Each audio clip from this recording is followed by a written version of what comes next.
Оваа недела започнува со работа странска компанија лоцирана во Тир зоната во Штип. Со ова ќе се обезбедат нови дополнителни 500 до 600 вработувања, а работниците ќе бидат и добро платени.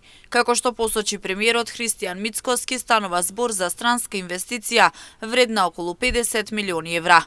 Освен ова, во процес на развивање се уште 15 странски инвестиции, од кои се очекува барем половината да бидат успешно реализирани.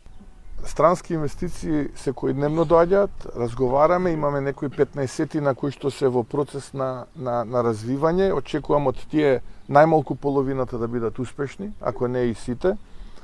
Со задоволство можам да кажам дека оваа недела ќе отпочне со работа фабриката, производниот капацитет на Магна, странски инвеститор во Штип, со нови 500-600 вработени, добро платени вработени и со инвестиција која што беше околу 45-50 милиони евра.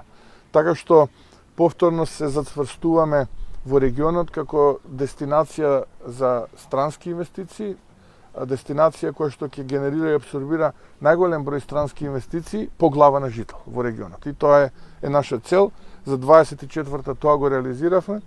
Имаме слична цел и во 25-та. Во меѓувреме изминатиот период се прошири информацијата дека и италијанска компанија за производство на базени ќе биде отворена во Тир зоната во Штип. Оваа компанија треба да овозможи нови 30 до 50 вработувања, со што се прави чекор напред за економскиот развој на градот и Источна Македонија.